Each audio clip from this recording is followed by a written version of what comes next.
All monkeys bow down to Hanuman because that's the end.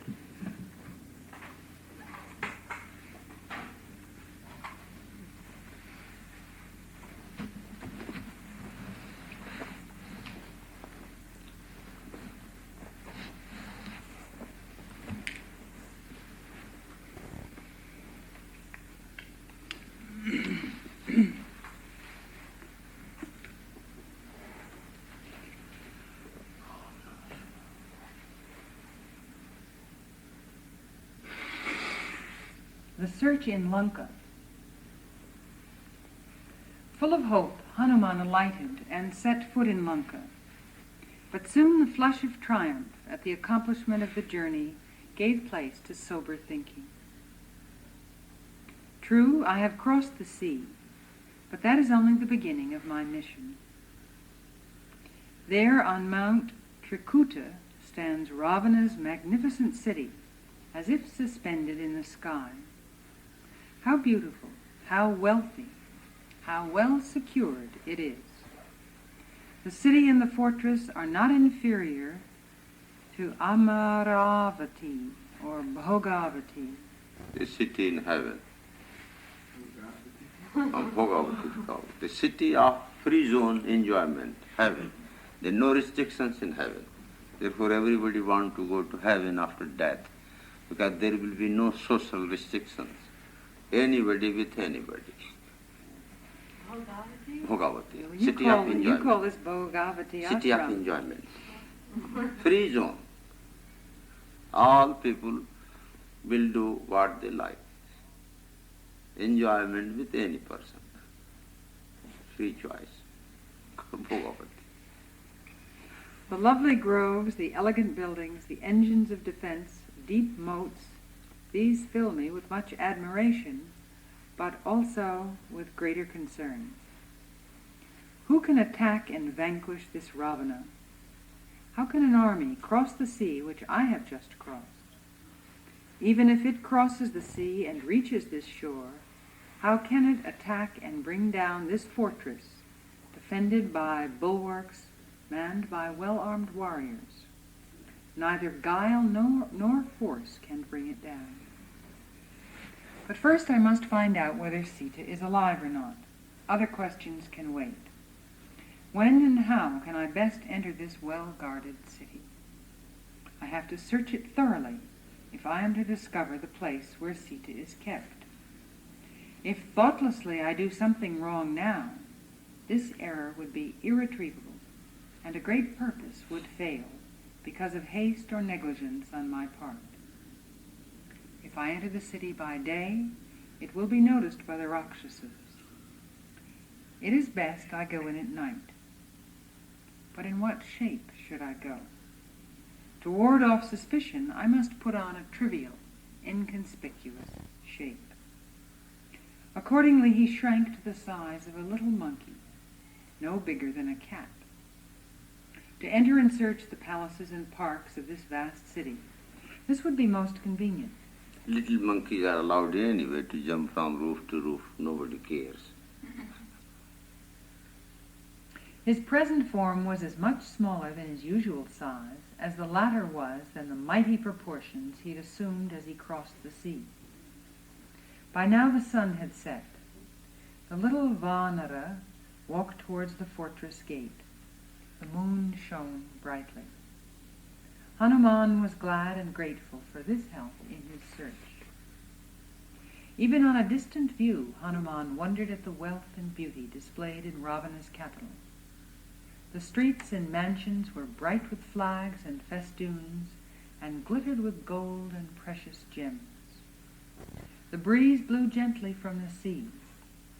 Like Indra's Amaravati and Kubera's Alakapuri, Ravana's capital had attained the peak of prosperity. Kubera is named just like Rockefeller of America, the heavenly Rockefeller, richest man in heaven, who paid the highest tax to Indra, called Kubera. The messenger of Ram was filled with wonder and anxiety how to overcome the master of such wealth and military power.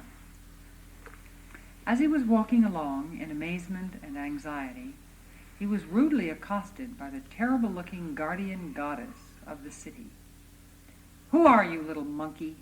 How did you manage to come here, and why are you here at all?" Oh my goodness, he caught by the... "Speak the truth."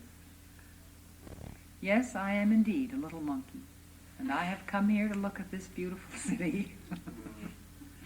I shall go back after I have gone round and seen everything and satisfied my curiosity." The deity struck an angry blow at the monkey. Oh, Hanuman returned the blow carelessly with his left hand.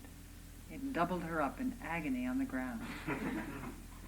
But soon she got up and remembered the prophecy that when a monkey should strike and throw her down, the city she guarded would be destroyed.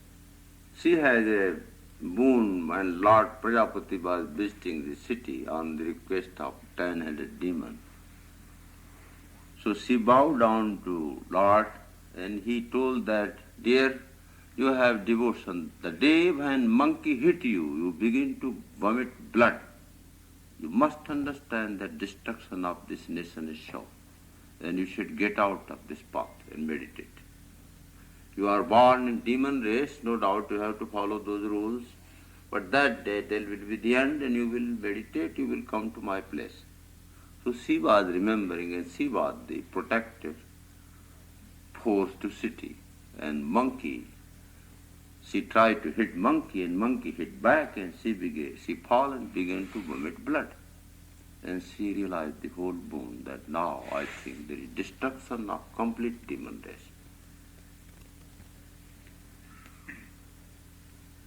She said to herself, "Ravana's sins are many and grievous. The end of Lanka is approaching. The word of the gods is about to be fulfilled." And she stood aside. The goddess of Lanka was not a servant of Ravana. She was the spirit of the city. Hanuman climbed over the wall and jumped into the city. It was part of the ancient code of warfare that one should not enter the enemy's fortress through the regular gate, but should make his entry in an out-of-the-way manner. Vowing that the Rakshasas should be destroyed, he entered the fortress of Lanka with his left foot foremost, for that meant defeat for the enemy. He went along the royal street, which was strewn with beautiful flowers. Like lightning shining through the clouds, the buildings shone against the sky. Clambering up the mansions and going along on their roofs, he admired the beauty of the city. The Rakshasas' mansions and streets and their decorations shone with ineffable beauty. The sounds of cultivated and correct music were heard. Lovely women moved about to the accompaniment of tinkling anklets. The city was filled with sounds indicating a full and joyous life. In some houses mantras were being chanted. In some others Vedic chants were heard. In others, songs celebrating the heroic exploits and glory of Ravana were being sung. Soldiers and scouts were everywhere. In the streets were people dedicated to particular religious practices and vows. There were others cruel in looks and ugly. The guards were armed with bows, swords, cudgels, slings, lances, and other weapons. All the warriors were clad in armor. Some were handsome, some were ugly. Complexions varied from fair through brown to black.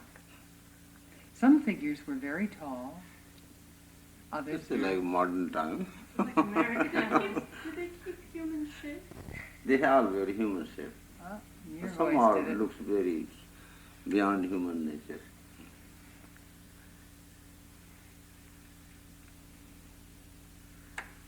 Thus Hanuman saw that the population had been drawn from a wide area with varying climates, and that the army had been recruited from the pick of many nations. He examined mansion after mansion. He saw women of exquisite beauty, some of them in the company of their husbands, and others by themselves. He saw many young damsels, bright and beautiful like images of molten gold.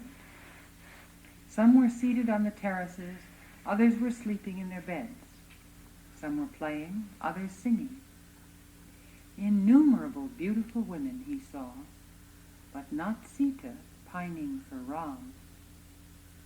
The sight of so much beauty only filled Hanuman's heart with disappointment and sadness.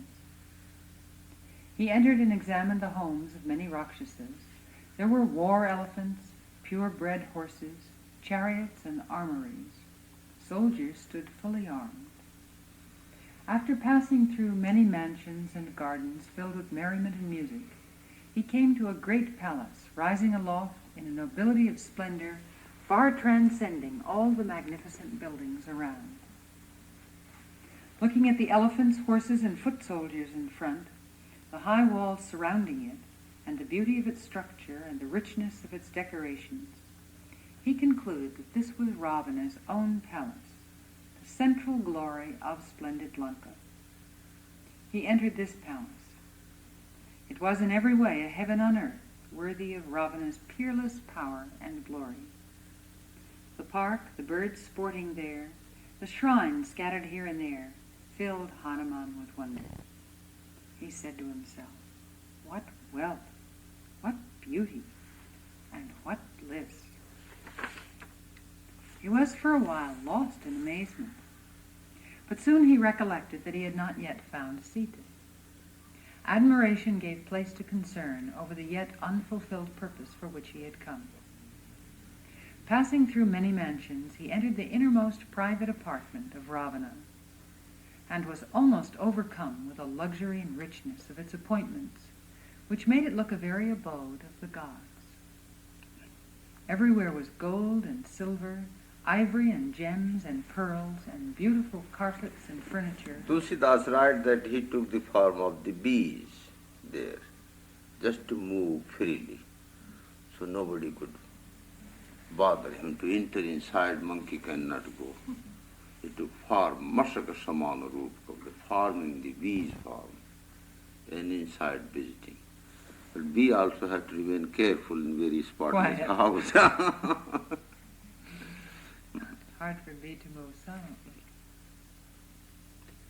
In their midst he saw the Pushpaka Viman. Pushpak Viman, automatic aeroplane, carrying on the army transactions.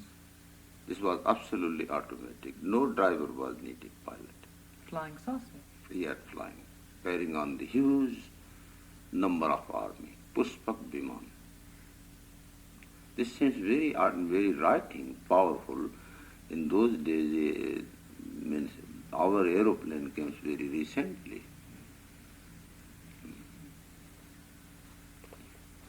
These words derive from what? Viman is name of flying chariot. Pushpak is mighty name. Means it was Great. carrying on the great, huge army. It can include in one plane and fly up without pilot. It was a magic vehicle obtained from Brahma by Kubera. It was the Kubera's Viman, the heavenly Rockefeller. He attacked him and defeated him, brought from him in his place. Defeated who? King 10-headed defeated Kubera. Oh, Kubera. It was the flying saucer of Kubera. He brought from other solar system to put into his own place. Vanquishing Kubera, Ravana brought it to Lanka as his booty. As from Vashishta's cow, in the Pushpaka car one could get anything one desired. Ravana's chamber, which Hanuman now entered, was a very ocean of delight. Countless lovely women lay sleeping in the spacious chamber, some linked arm in arm, and all in dishabille, and the careless attitudes of sleep, making the place look like a garden of bright, flower-laden creepers. With a spirit controlled by Dharma, Hanuman looked at all these sleeping women, each more beautiful than the other, and all filled with joy and love, to see if any of them could be Sita. Ravana's power to take what shape he would and to please all women was evident from the sight of these lovely women. Hanuman pulled himself together reproachfully at his own folly in supposing for a moment that Sita could be in that sensual paradise of happy damsels. It is certain that Sita is not in this crowd. What a fool am I to search for her in this company. This is no place for her. Then he went elsewhere. In another chamber he saw many beds. He saw one more gorgeous than the rest, covered with gold and diamonds, and Ravana stretched on it, like another Mount Meru. His form and majestic splendor made even Hanuman tremble for a moment. He stood on one side and scanned the sleeping figure, unable for a time to take his eyes off the majestic and virile beauty of that mighty form. The great muscles now in repose, the symmetrical grace of limbs, which made the Rakshasa king at once beautiful and terrible. Then Hanuman looked at the women in the beds around and on the carpets. He has majestic power to become anything. Take after I did the son of prana, air. Some who had fallen asleep while singing were still hugging their musical instruments. His eyes finally fell on a figure lying on a divinely beautiful cot. The shapeliness of her limbs and the beauty of her features made Hanuman imagine it might be Sita. He leaped up with joy. The next instant he cursed himself for his folly. Fie, fie, he said to himself, how foolish have I been? Could Sita sleep thus carelessly, covered with jewels in a stranger's chamber? The very thought is a sin. And he was overwhelmed with shame and sorrow at his error. Then he said to himself, because she would not yield to him, this Rakshasa must have killed her. What use is there in continuing the search? He had now searched the inner apartments of Ravana's palace. The bedroom, the dining room, the hall of drink, the music room, all places had been searched, and Sita was nowhere found. Drink seems to be a very old habit. All of drink, very old. I have entered every nook and corner. Against all the rules of propriety, I have even looked at everyone in the women's chambers, but all in vain. Saying this, he left the hall of drink and went to the garden and looked into the little shrines and the arbors made of creepers, but all in vain. I have seen all Lanka, he thought, with irrepressible grief. I have seen every inch of Ravana's palace. What more could I do here? Am I to return without seeing Sita? No, I shall rather end my life here. Yes, that is the only thing for me to do. But again he said to himself,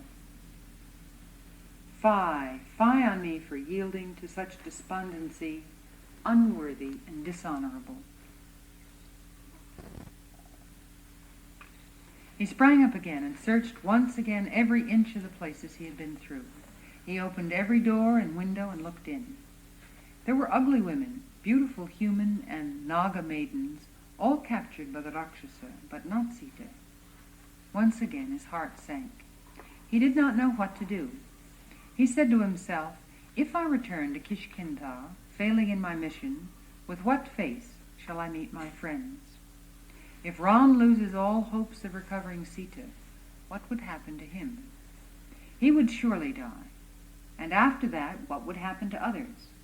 Instead of going back to Sugriva and telling him that all my labors have been wasted, it would be far better to stay here and spend the rest of my days in the forest and seashore of Lanka. But why live on? Is it not best to end my life?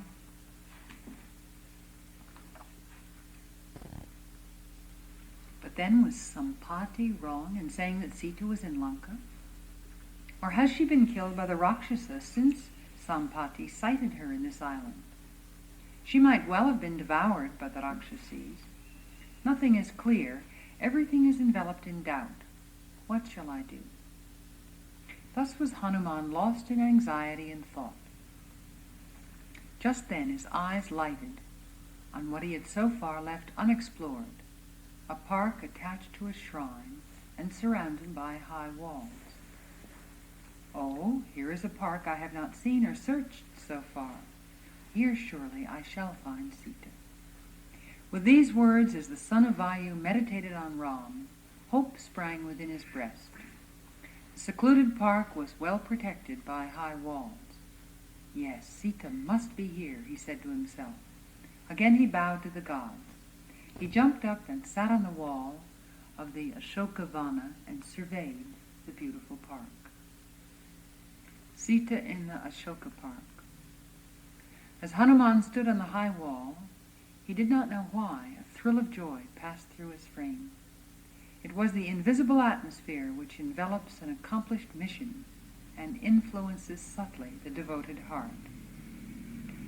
As he had at last reached the spot where Sita was, his whole being throbbed with exulting expectation without any apparent reason. It was an early spring night. Trees and plants were in flower. Hanuman jumped to a place where there was a thick cluster of trees. This disturbed the birds that rested there, and they flew out with sweet noises. Deer and other animals moved about. Flowers dropped from the branches and covered the body of Hanuman. The creatures in the park, looking at the lovely figure of Hanuman covered all over with flowers, thought that the god of spring was visiting the grove in the early dawn. The garden was entrancingly beautiful. Lovely tanks, terraces, decorated with gold, silver, ivory, pearl and coral, crystal steps, artificial hills and waterfalls. The sight filled Hanuman's heart with joy. Around some trees were platforms overlaid with gold and silver. Little bells suspended from the trees made music in the breeze.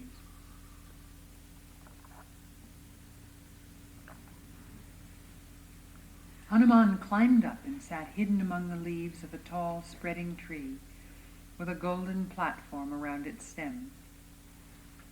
If she be alive and in Lanka, said Hanuman to himself, Sita would surely visit this garden. She would choose this place above all others for solitude and contemplation of Ram. They said, did they not, that she loved groves and trees? She would surely come here at dawn to offer worship to the Universal Mother. He gazed all round, hiding himself among the leaves. He sat on a branch and looked below. He beheld a female figure seated on that platform, blindingly beautiful and divinely pure. Thin and pale, she shone like the streak of the moon in the beginning of the bright half of the month. Her beauty glowed fitfully through deepest dejection, like flame through enveloping smoke.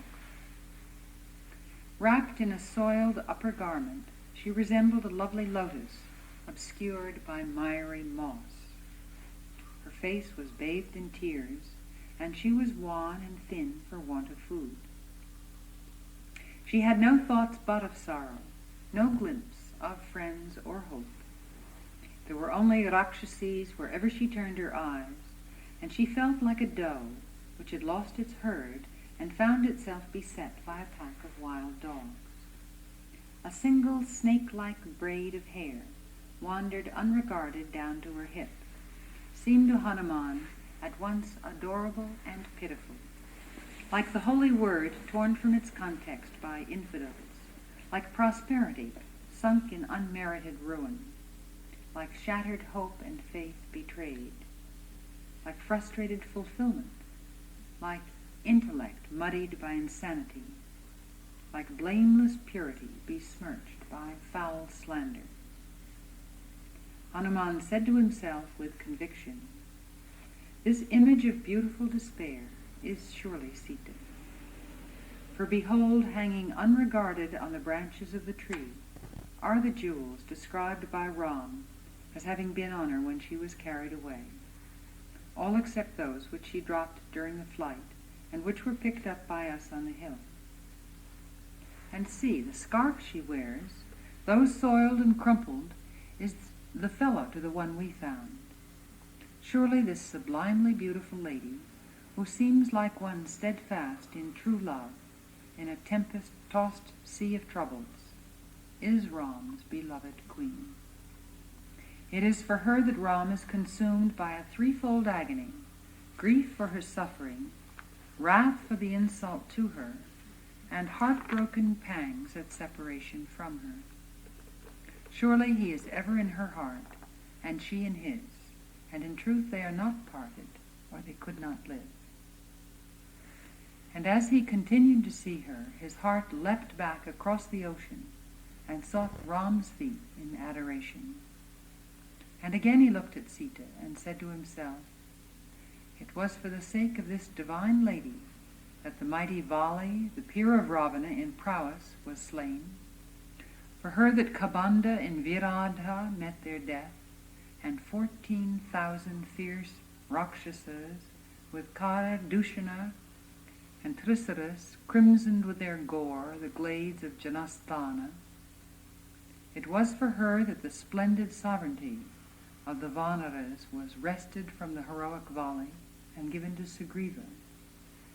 It is to do her service that I crossed the sea, the Lord of rivers, and am now here in Lanka."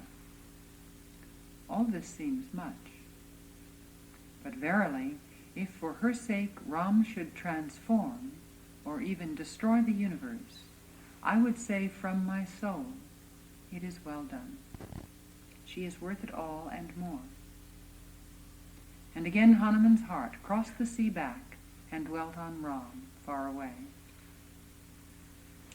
Just then, as on the clear surface of a lake a swan might glide, so in the blue sky the moon swam into sight and shone brightly, as if on purpose to help the son of Vayu.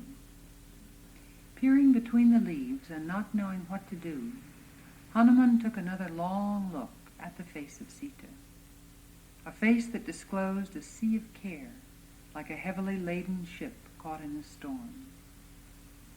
The Rakshasas who guarded her were intolerably ugly. One had only one eye, another only one ear. Some were without ears and some without noses. Some had noses turned steeply upward. Some were bald, while some had done their hair in grotesque style. Some had pendant stomachs, and some had camel's lips.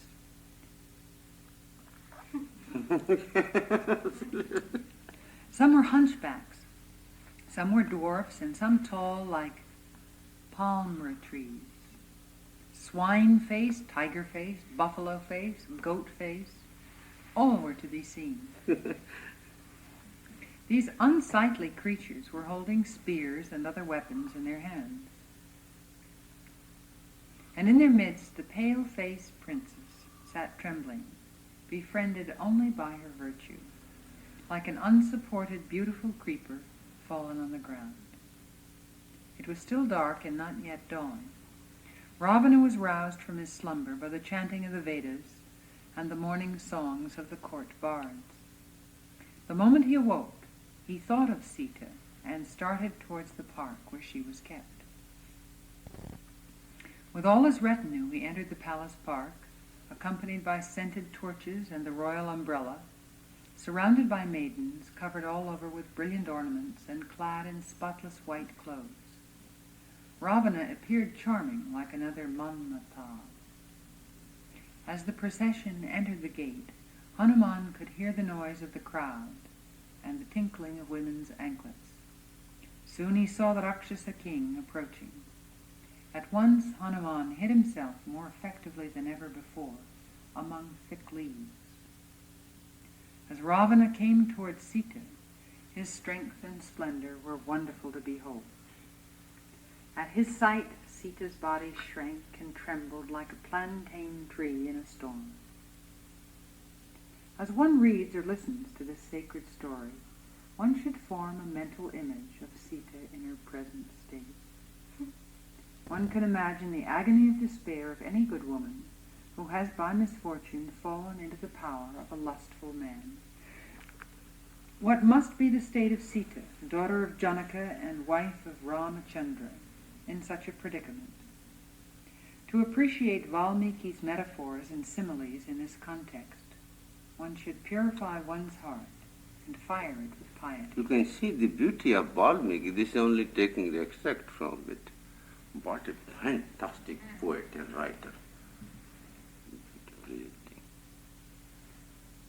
One feels unequal to rendering into another language the beautiful similes by which Valmiki illustrates her condition. Only a few are cited here to give some idea of them. Ravana approached Sita, still in the hope of obtaining her consent. Sita was covered with dust and had no jewels on her person, but she shone as if wearing all the jewels that a princess must wear. She looked like a beautiful tree felled down and lying low.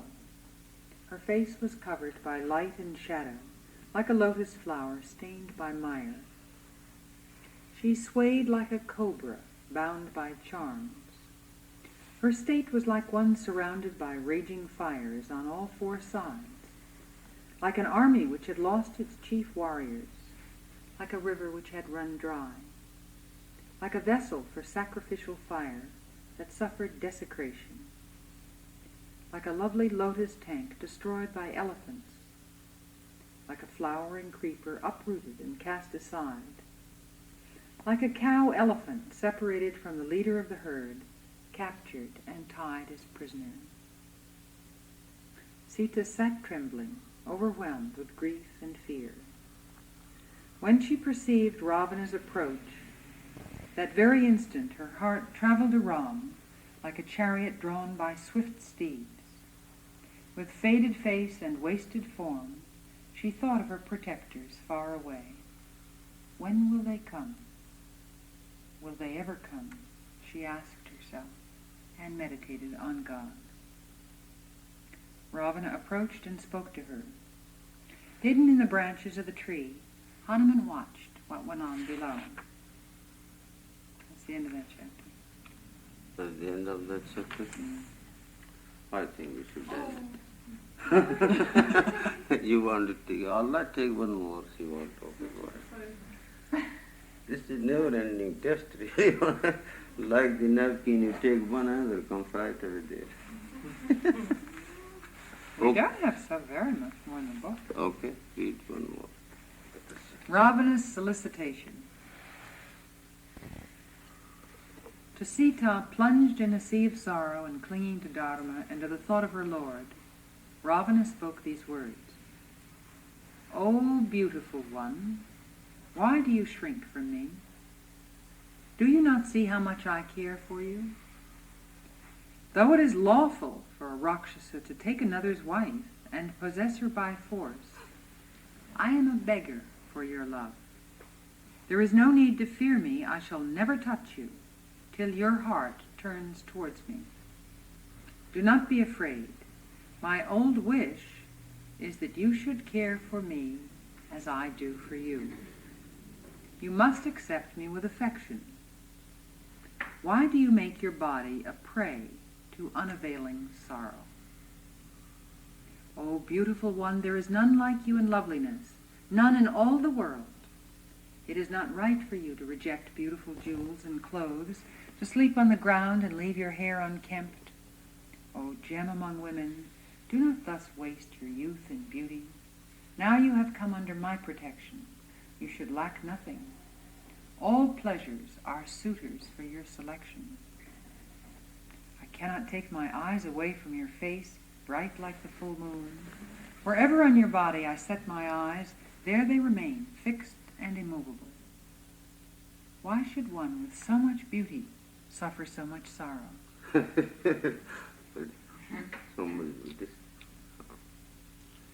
Accept me and enjoy all the pleasures of the world. I will conquer the world and give it to Janaka for your sake. What will I not do for you? You will be my sovereign consort. All the queens and women in the palace will be ruled by you. My wealth, my kingdom, all shall be yours to enjoy. Lanka and myself, why, the whole earth shall belong to you. My strength and courage are known to the Devas and Asuras. Vanquished by me they stand with bowed heads. With jewels and garments fit for you, my handmaidens will adorn you. I long to see you splendidly decked, and you will be free to give away generous gifts in charity. Your authority will extend over all mankind. My subjects and kinsfolk will deem it a joy to serve you. Why do you waste your thoughts on wretched Ram, wandering in the forest? How can you love and how can you trust one who has been deprived of his rights and driven out of his kingdom and is roaming about clad in bark garments? What can this helpless fellow do? The goddess of wealth, she that presides over power, and she who rules over success, have all abandoned him, and you know it. It is even doubtful whether he is alive today. Anyhow, you may take it, he will never set eyes on you again, much less come near you. Like Garuda seizing a serpent, you have captivated my heart. I am unable to escape. Even in your present state, devoid of jewels or good clothes, you have drawn me away from my other wives. What can I do now? In my apartments are innumerable lovely women, but after seeing you, I can bear the sight of none of them. You will be queen over all of them and receive their humble service. In what sense can Ram equal me? Do you not see that in severe austerities, gone through in strength, wealth, and glory, in every way, I am superior to him? Shake off your fear. We shall wander over the whole world happy in each other's company. With me you will enjoy limitless wealth and pleasure. Life will be one continuous joy. Oh, beautiful one, have pity on me. Let us sport together in the parks and groves by the sea. Only say yes.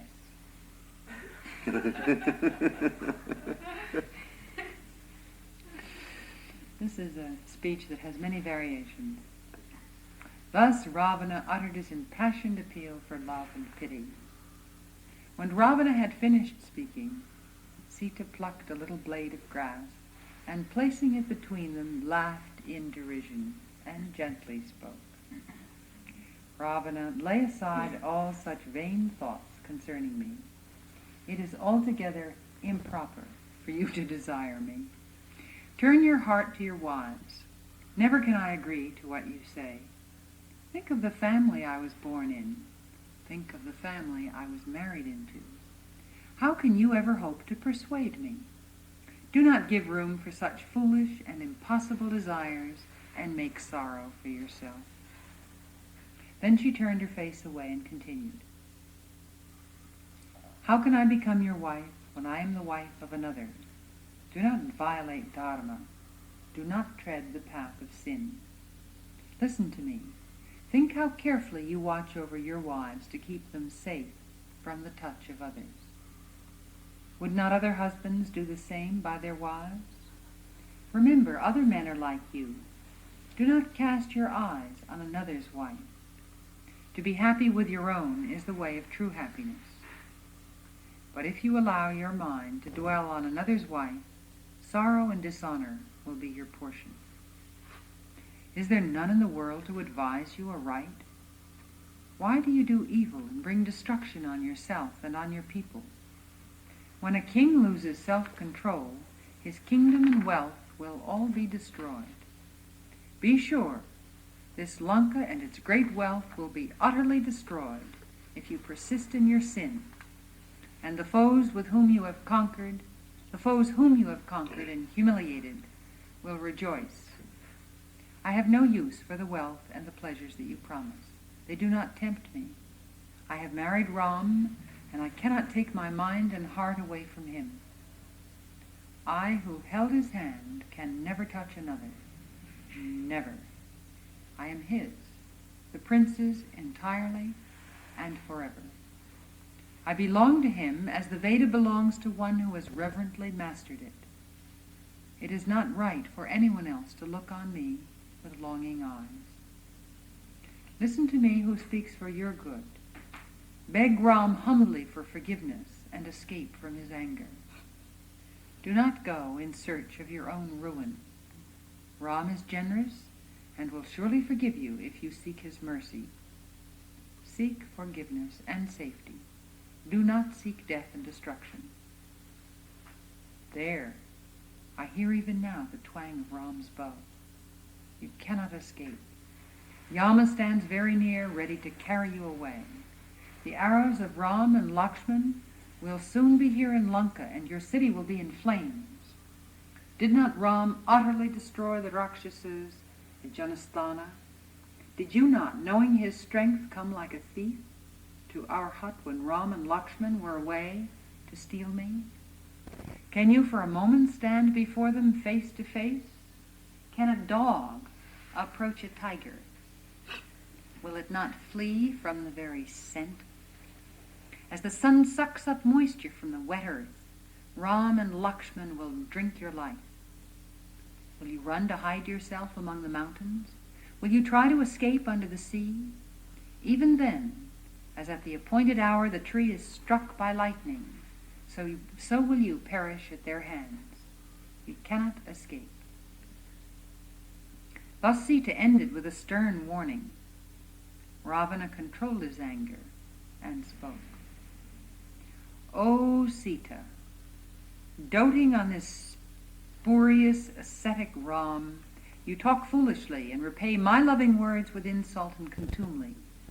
Because of my love for you, I have refrained, else you would be dead by now. Of the time I had allowed you, 2 months more remain. Change your mind before they pass. Be my wife and come to my bed. If you refuse, you will be sent to my kitchen and cooked for my meal. Beware. It was well known that the food of the Rakshasas included human flesh. Hence this threat of Ravana was no exaggeration, but conveyed a clear possibility. Yet Sita was unafraid and answered, Alas, alas, is there none to give you good advice? Have you no friend to save you from this sin and put you on the path of virtue? You cannot escape Ram's punishment. Like a rabbit antagonizing a wild elephant, you have incurred the wrath of Ram. O wretch who stole me in his absence, are you not ashamed? Your destruction is certain. Your evil fate has driven you to this act. And yet, you are the brother of Kubera, you are famous as a warrior, you are the master of a complete 4-limbed army. Why should you do this mean deed in this mean way? She was really very courageous to go and talk in that way. Very courageous. After having I labeled think his he breakfast was food. not, due to her beauty, he did not kill her. I think he is still expecting some change in her. And he loves her very much, that is sure. He likes her favor. He's still expecting it till 2 months are left. 10 months he waited, 1 year he gave. Hope springs eternal. Ravana's eyes rolled in anger, and he looked fiercely at Sita, hissing like a snake.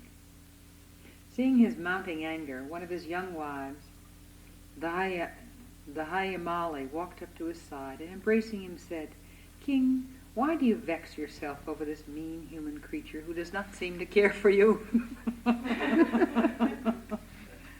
She has not the good fortune to be your wife, that is all.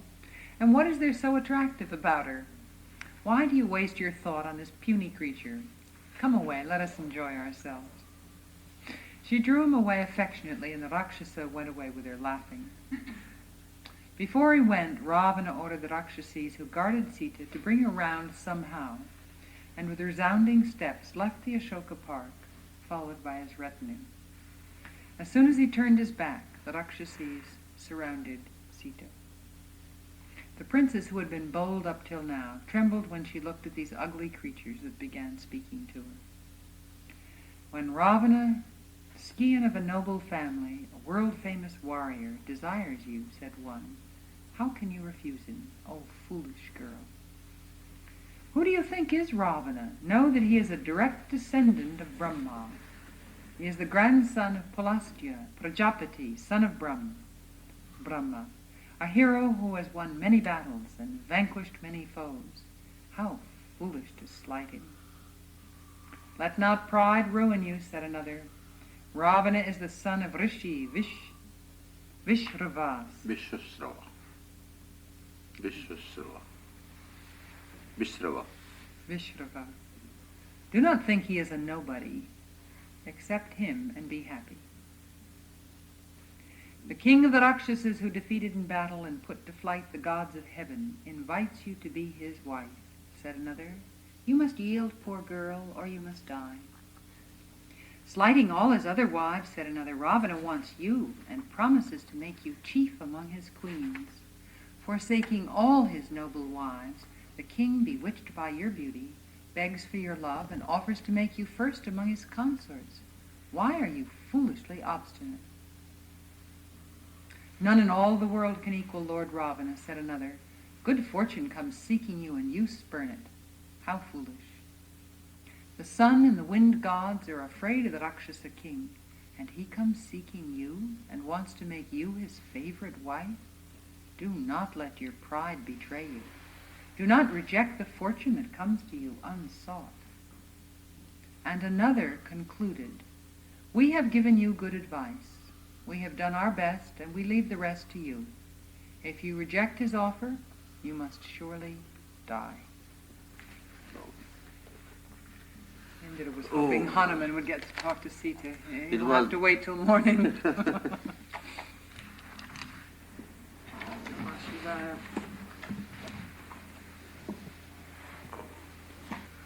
Oh, it is already 15 after 10.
All right, next incarnation what?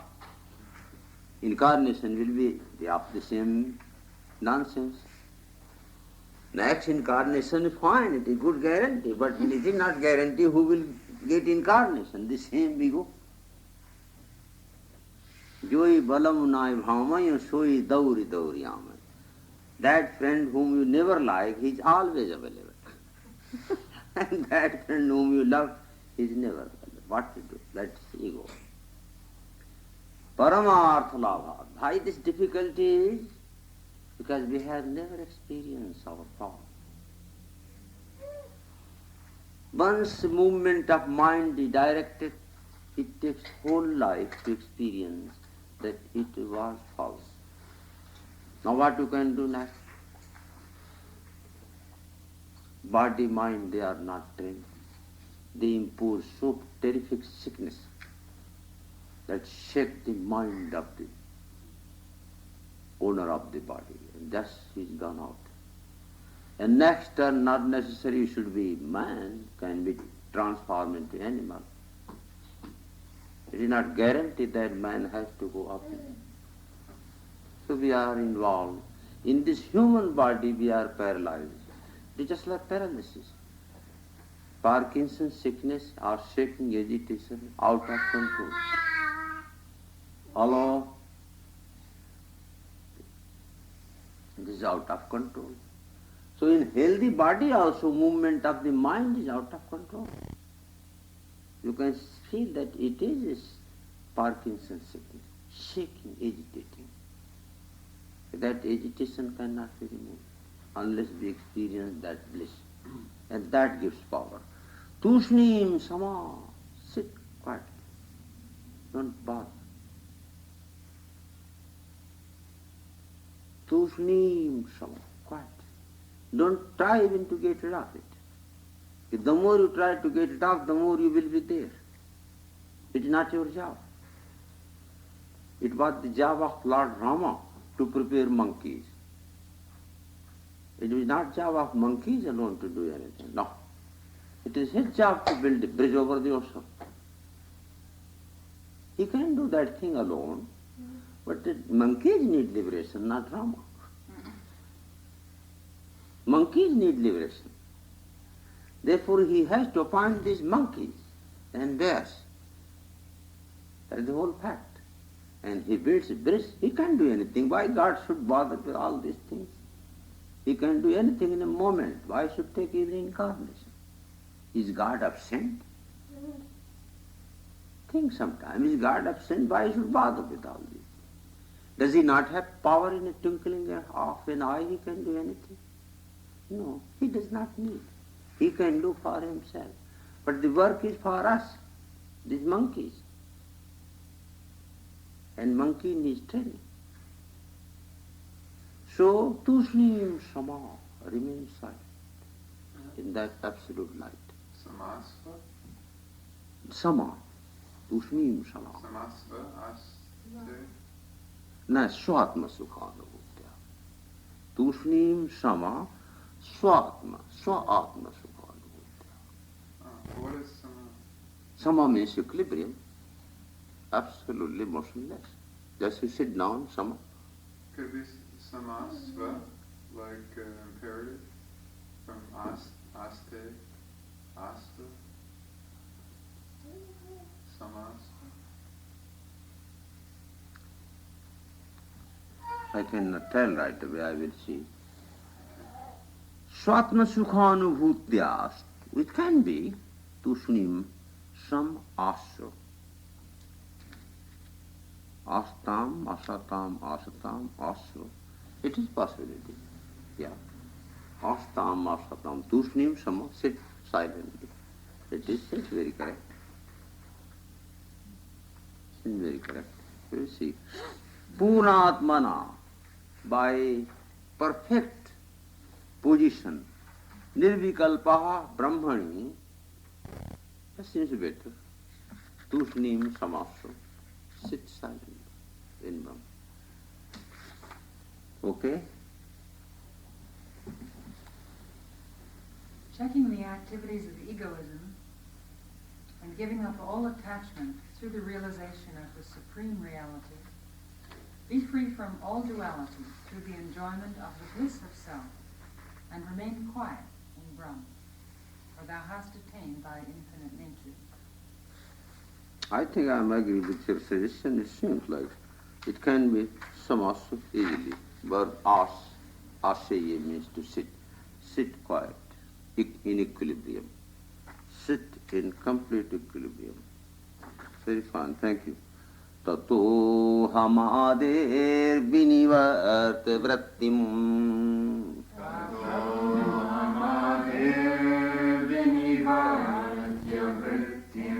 Santyak taraga paramartha labhat.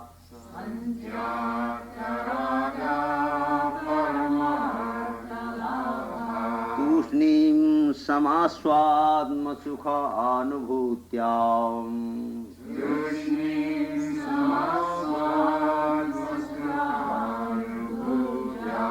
Purnatmana brahmani nirvikalpa.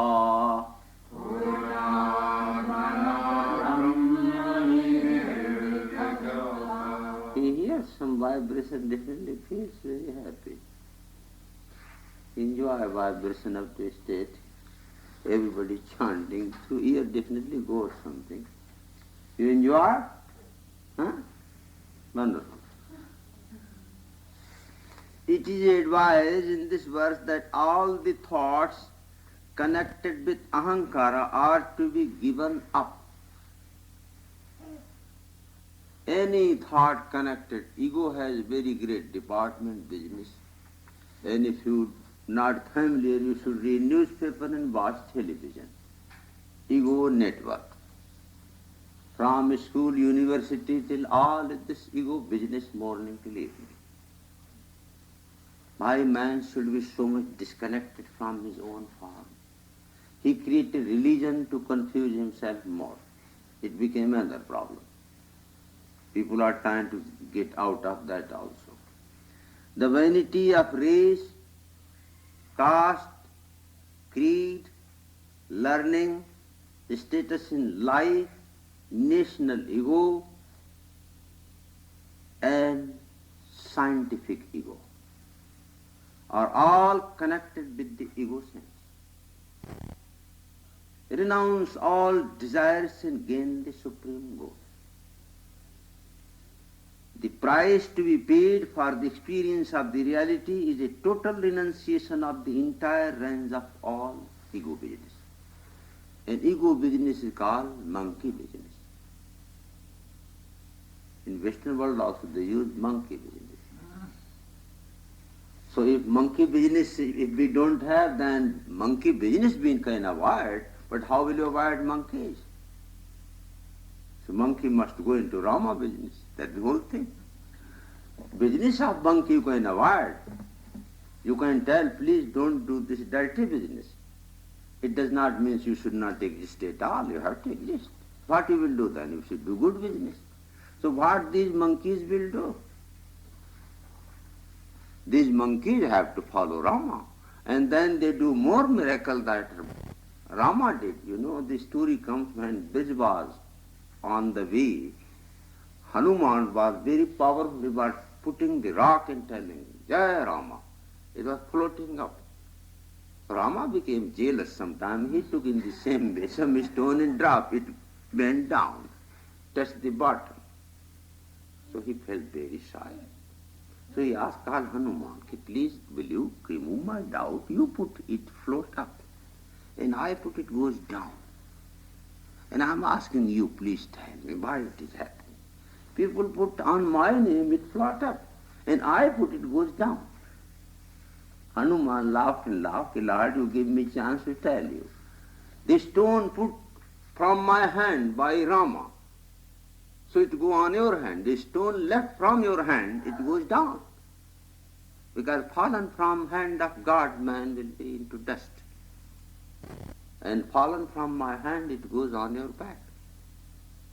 These are the thoughts, very powerful. That the man fallen from the divine hand, it has to be ruined. Whether you follow Jewish God or Christian God. Jewish God is very powerful, he is always with a stick on your hand, on your head. If you do wrong, he will ruin you. Christian God is God of love. But then why ruin is going on? If God of love is there, why have lawlessness? There should be no. God of love also will crush you, ruin you. This is wrong philosophy. Meaning is the same. Only we have invented intellectual trick. There are not two gods, one God for Christian, one for Jewish. God is the same. He will take a stick when a stick is needed, and he will also love you when love is needed. So, it is, our heart has become very tricky.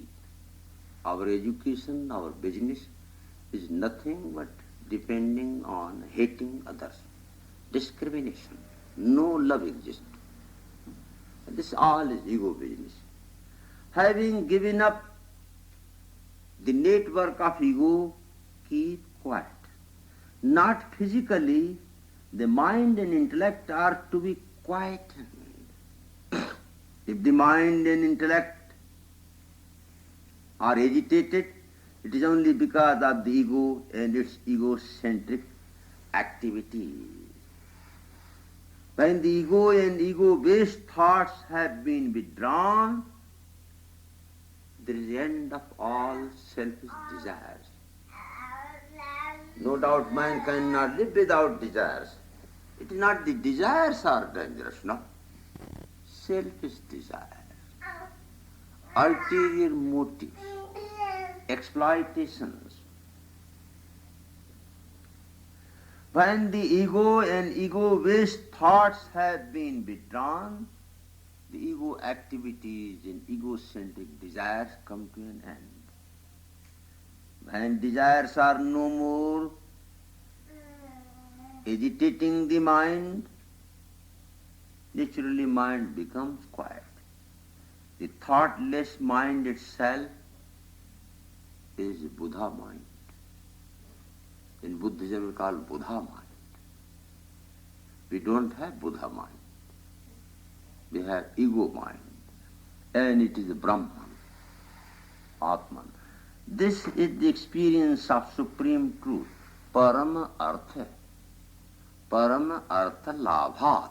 Labh means gain. Gaining the supreme aim of life. This is the gaining of the supreme bliss. Thereafter the mind and intellect will have no more selfish desires. Your every desire, as a father in house cannot have any desire which will exclude his wife and his children. Mother cannot have, howsoever cruel is mother, in her family she cannot have any desire in which her children are not included. She will have first desire good thought for her children.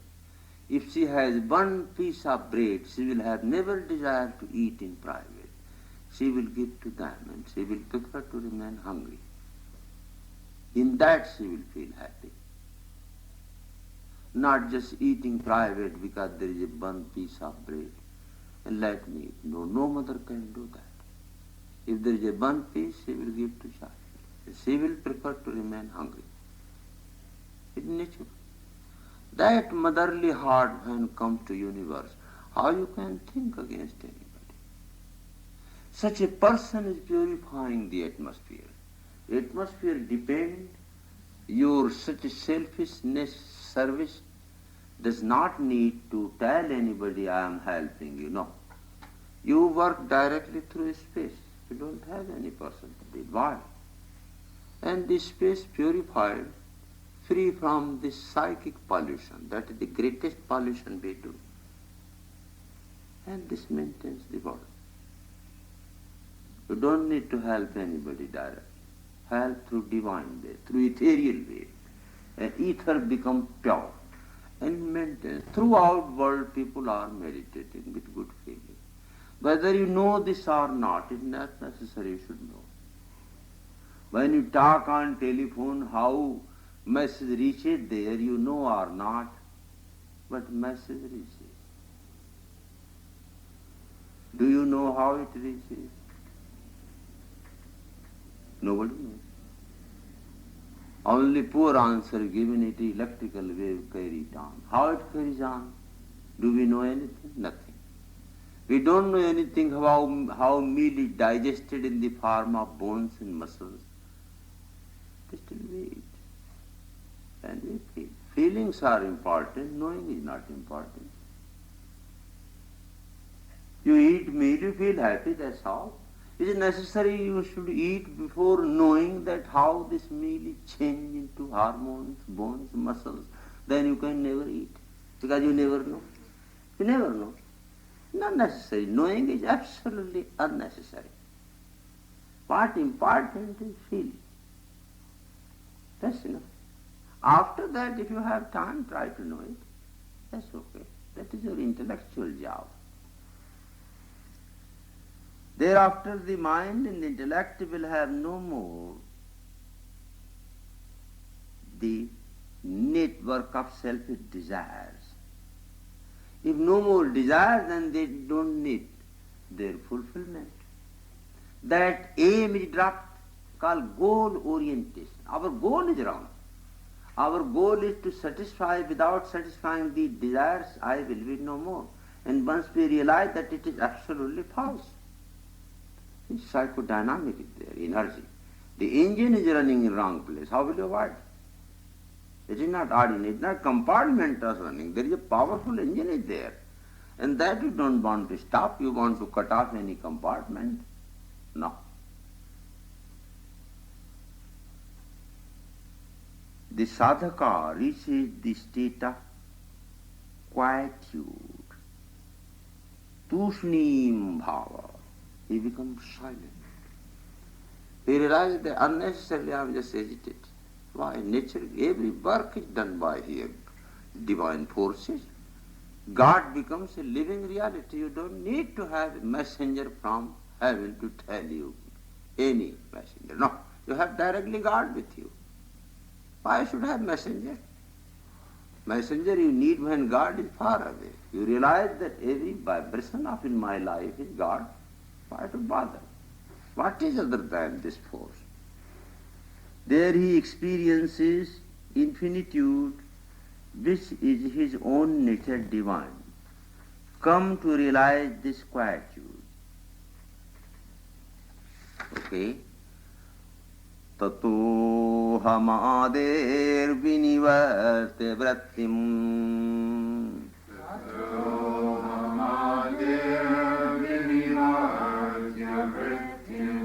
Santyakta-raga paramartha-labham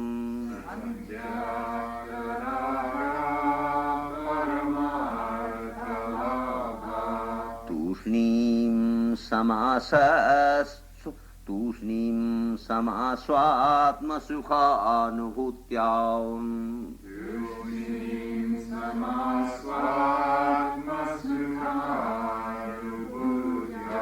Purnatmana brahmani nirvikalpaham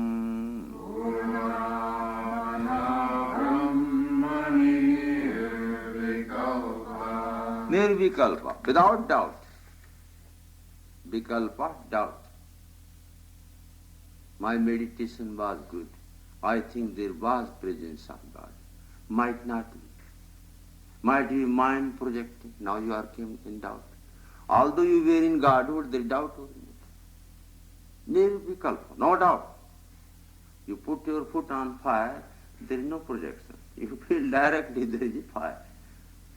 So Godhood never experience with doubt. It is a direct experience. Purnatmana Brahman. But one thing is difficult to remain there. Because the mind agitates, so it should be tushni. Tushnim Purnatmana Brahmani. Nirvikalpasan, some also stay there. Abide in it. Samulakratopi mahanaham punaham Samulakratopi mahanaham punaham Samulakratopi mahanaham punaham Samulakratopi mahanaham punaham Villekita syadhyadi chetasah kshanam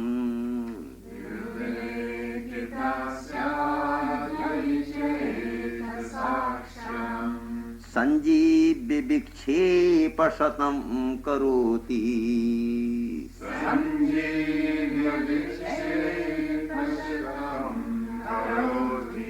Navasvata pravrasivarido yatham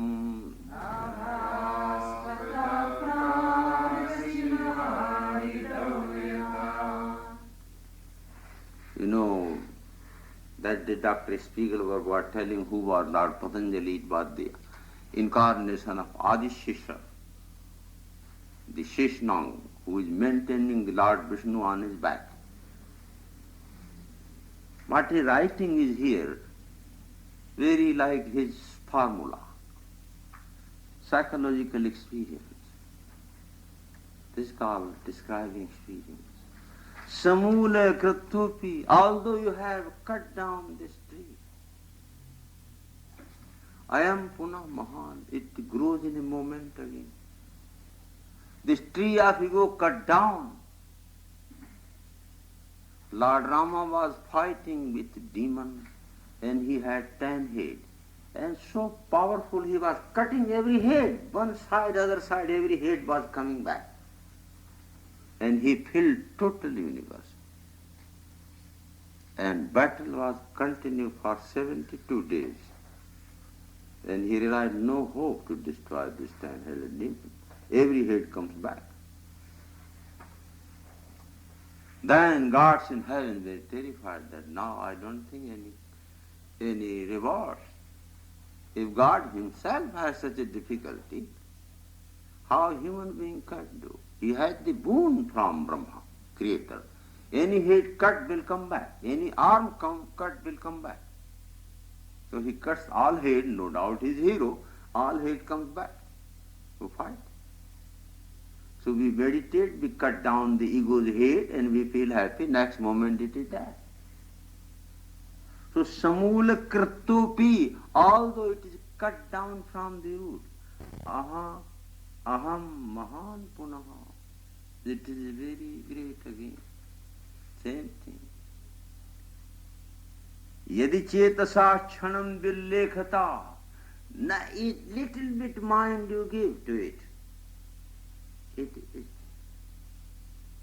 Chetasa yadi kshanam villekhita syat, for a moment if you try to entertain it is right born exactly with the same cause.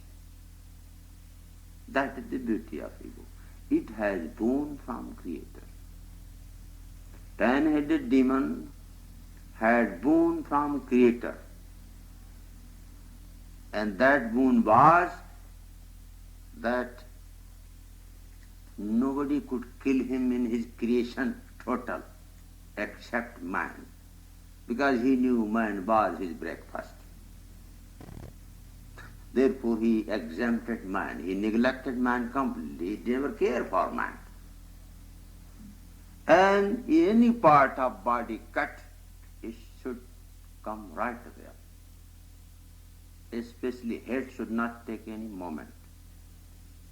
And Lord Shiva has given kindly that boon to be it so.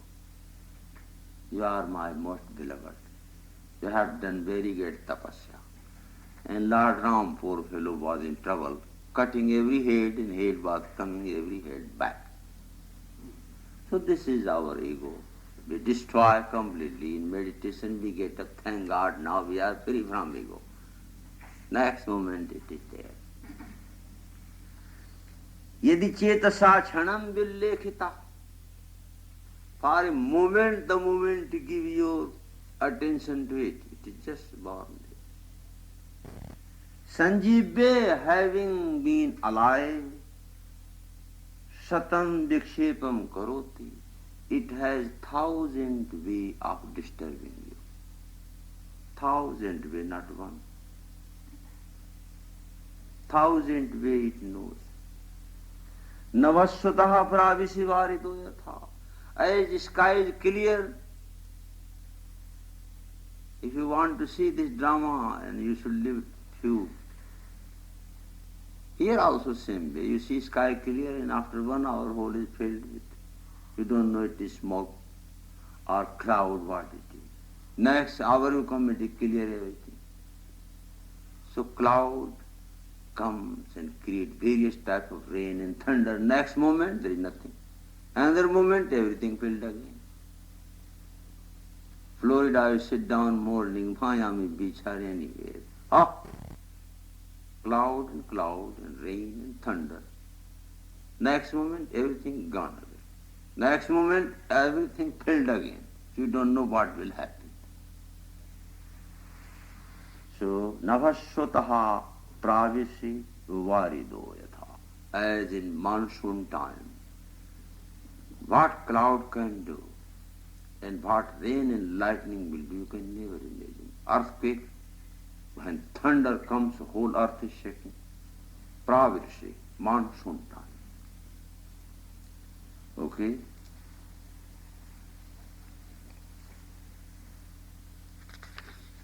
Even though completely rooted out, this terrible egoism, if revolved in the mind even for a moment, returns to life and creates hundreds of troubles. That's right, that. Like a cloud ushered in by the wind during the rainy season. You feel you got it, and you have it. Next moment you feel that you lost it. Samulakratopi mahanaham punaham. Samulakritopi mahanaham punah. Villekhita syaddi chetasah kshanam.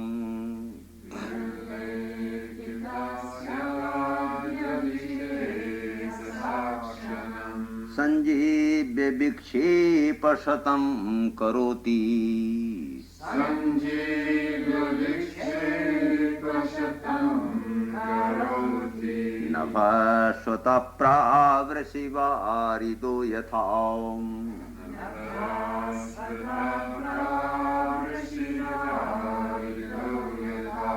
You enjoy more because it is your story. It is nobody's story. And once you don't make your story, you cannot understand here anything. People bemoan, I was much better last year. This year I don't know why I have again fallen in my spiritual sadhana. Such complaints we hear every day, everywhere from almost all seekers. They were far better before. Since they joined this yoga society, they feel they are nowhere. Why not? Because now you are entering into free zone. This free zone. And there all subconscious and conscious forces are awakened, which were traditionally or by force there. In the cage, like lions and tigers in circus, our traditions working on us like a circus. They have cage, in subconscious they are playing. And when you come in free zone, and then the cage is over, lion, tiger, they are out. And howsoever they are were vegetarian, and now their real nature is meat eating. This is all due to the play of vasanas in the ego sense. Shankara warns us here, even though you have ended the ego, along with its root, the vasanas, again it can revive and rise up to tyrannize over you. If you allow your mind this freedom, then the play of the ego sense will start again. Therefore, be careful. Shankaracharya gives simile that a ball, when it dropped on the staircase rolling down, you cannot stop in the middle, it has to touch the ground. No doubt, if you are a hero, you go right away, pick it up, put it again back. But if you are a baby, it will take time. So even the very great hero are in this play. You cannot avoid. This is the ego play. All of a sudden you are fallen, but it is such a mighty plane, it does not crash. It has a shock. The plane becomes ready again and go up again. They call the thira. But the plane of poor man has crashed. He has to search another plane. Accident, next incarnation. How many? But the hero is also in this trouble, not ordinary man. And Shankaracharya is one of them who is writing his experience. He cannot write without feeling in himself. You can understand. But this mighty plane touched the ground, and his plane, no doubt, does not crash, but shock it has. Without experiencing that, he cannot write these things. How anybody can write? Very great experience of life. That little chance you give, you are already down. As a ball put on a staircase, it has to touch the ground. No doubt you are mighty hero, you can take it in a moment. But if you are not hero, that's the end, finish. Begin another life, next incarnation. Okay, that is the punishment. When the ego is reborn, revived from its burial ground and start reasserting itself, 1,000 varieties of agitations will immediately rise up. When ten-headed demon was in battlefield, he was creating his eye magical, and enormous army of demons was right away. Monkeys were killing army, feeling nobody left except ten-headed demon, and when they saw the whole battlefield was filled with another demon. Poor monkeys were tired what to do. They thought that was the victory. And now they sing again, he is standing with same army. Nothing is gone. As long as you have the ego, the world of objects, emotions, thoughts can never be satisfactory by itself. 1,000 varieties of agitating desires and worries must necessarily come up to dance in the mind. The ego will create storms in the bosom, thereby the peace will be lost. In the rainy season, the clouds are all driven away in a moment, and yet the next moment we may find the sky cloudy again, and thunder and rain again playing role. The breeze that removes this existing clouds brings in it next windy dash a horde of new clouds. The sun shines brightly at one moment, and the next moment it is gone away. It is hidden again behind the newly gathered clouds. So too, the mind is at one moment steady in prayerful meditation, next moment there is a gush of thoughts which dashing the brilliant poise of the mind at meditation, make it full of agitations. Evening meditation, you feel that there is a 3 fingers difference between you and Absolute. Next moment somebody is going to tell you, ask the bone. And when you get up, you realize it was hallucination. Night was terrific. See? All things disappear. You feel you are going to have boon from God next moment, and night time you feel that demon had the same force.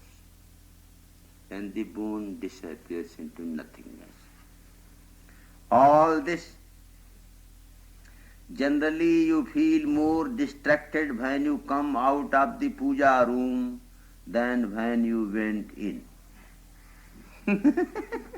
All this is because of the devastating play of the ego. Therefore, be careful. Conquer the ego and continue with the alert vigilance of successful conqueror. Never think that the ego has left you permanently. It can never leave you because it does not know where to live except in you. I must have only receded to the background. It must have only receded to the background. It can come up again if you slacken your diligence. Samulakrattopi mahanaham punaham. Samulakrattopi mahanaham punaham. Villekhitasya adyadi chetasakshanam.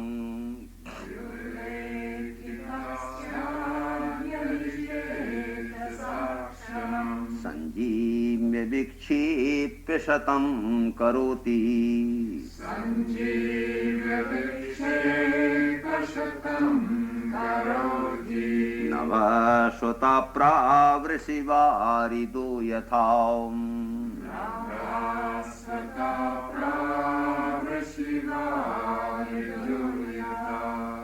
निगृह्य शत्रु अहमोऽवकाशः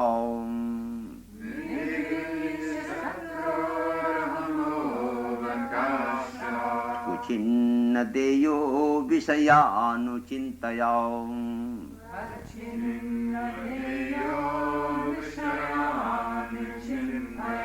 स एव सञ्जीवन हेतुरस्याम्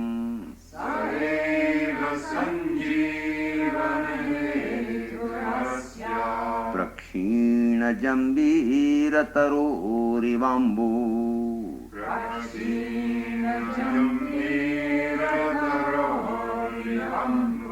निगृह्य शत्रु अहमोऽवकाशः कुचिन्न देयो विषयानुचिन्तया स एव सञ्जीवन हेतुरस्याम्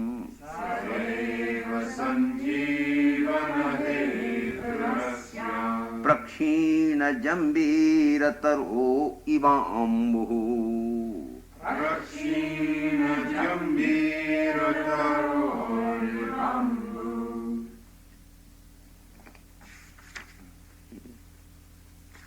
निगृह्य शत्रु. Once you arrest this enemy, ahamo vakasha kuchinna deya. Don't give opportunity to again to attack you.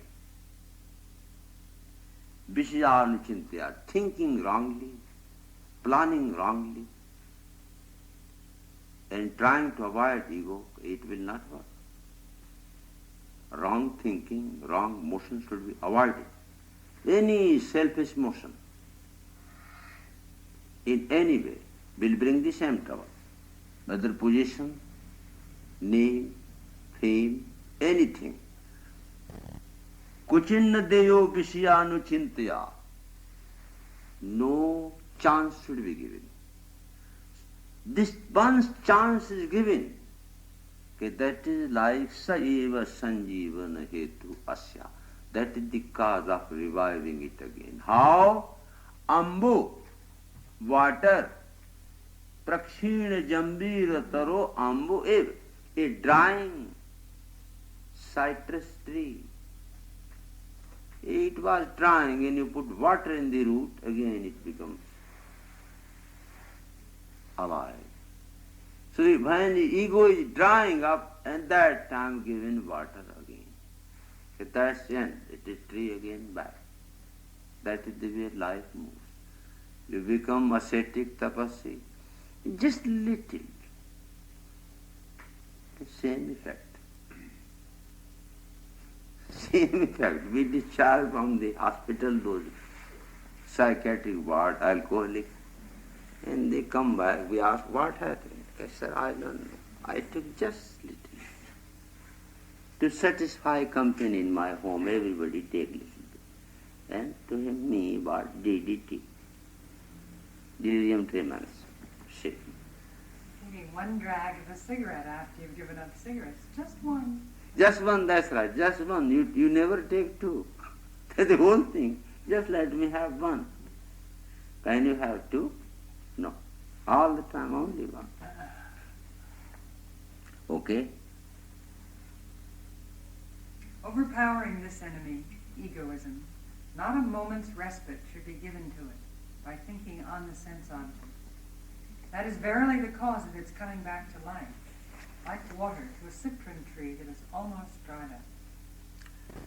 Nigriya satro ahamo vakasam. Nigriya satro ahamo vakasam. Kuchinna deyo vishayanuchintayam.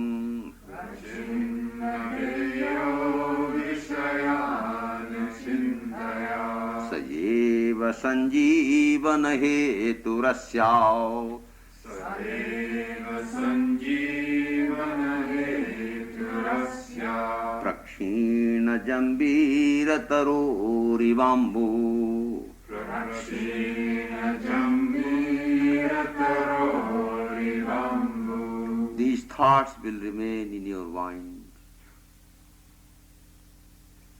and they will come up again when we are ready. Arjuna heard Gita from Lord Krishna,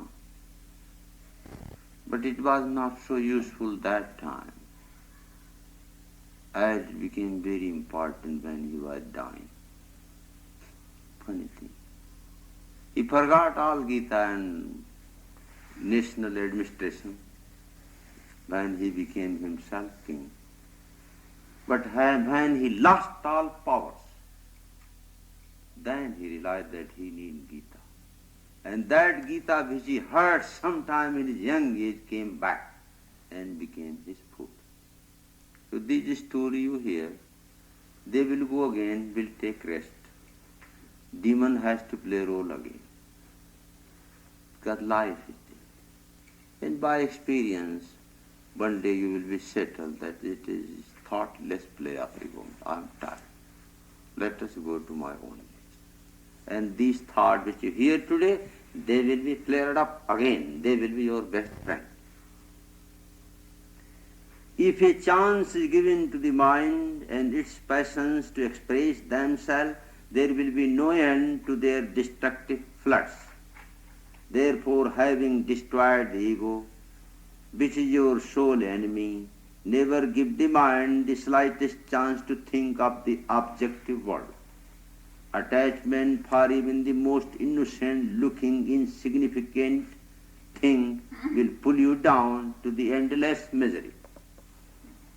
A sadhu, having attachment for his loincloth, could not tolerate the rat travel.